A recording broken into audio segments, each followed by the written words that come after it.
দেখি সংগঠনত জনগোষ্ঠীয় সাংসদৰ কমিটি আজি গঠন কৰা হ'ল। কমিটিৰ আৰম্ভণিটো খুব ভাল হৈছে, শেষও খুব ভাল হৈছে। ইয়াকে কয় আল হুসনা ওয়াল হুসনাল, অৰ্থাৎ all is well that এণ্ডছ well. যিটো শেষ ভাল তাৰ সব ভাল হ'ব লাগে।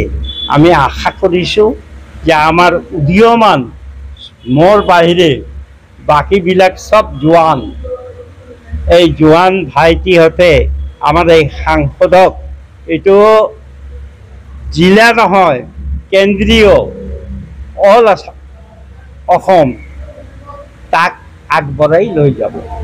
21 জনীয়া কমিটি গঠন। প্ৰেচিডেণ্ট হৈছে আমাৰ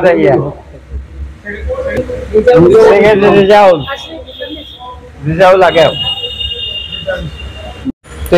বিগত আমাৰ সদৌ অসম কৃষি জনগোষ্ঠীয় জাতীয় সংসদৰ সন্মানীয় সভাপতি প্ৰয়াত ইনামুল হক ডাঙৰীয়া তেওঁৰ মৃত্যু হোৱাৰ পিছত আমাৰ দলটোত নতুন এখন কমিটিৰ প্ৰয়োজন হৈ পৰিছিল।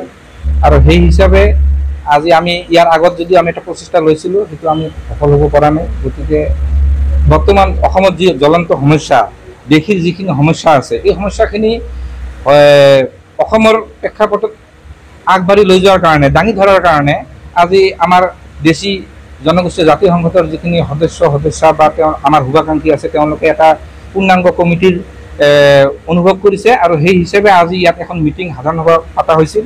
আৰু এই সভাত সৰ্বসন্মতিক্ৰমে সভাই মোক সভাপতি হিচাপে দায়িত্ব অৰ্পণ কৰে।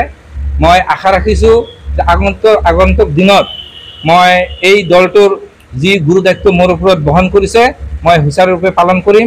আৰু সমূহ ৰাইজৰ তথা ইয়াত থকা মোৰ দেশী যোদ্ধাসকলৰ পৰা মই সহযোগিতা কামনা কৰিছোঁ যে আগন্তুক দিনত আমাৰ সমস্যাসমূহ আমি ৰাজ্যিক পৰ্যায়ত বা নেশ্যনেল পৰ্যায়ত দাঙি ধৰিবৰ কাৰণে আমি সক্ষম হ'ম। এতিয়া আমি জিলা আঞ্চলিকসমূহ আগত কিছু আছে, এতিয়া আমি নতুনকৈ আকৌ সেইবিলাকক ৰিনিউ কৰিম। আমি এইখিনি প্ৰচেষ্টা লাগিব। এখন সংগঠন চলিবলৈ হ'লে তাত আঞ্চলিক পৰ্যায়ত মানে এক্টিভ হৈ থাকিব লাগিব।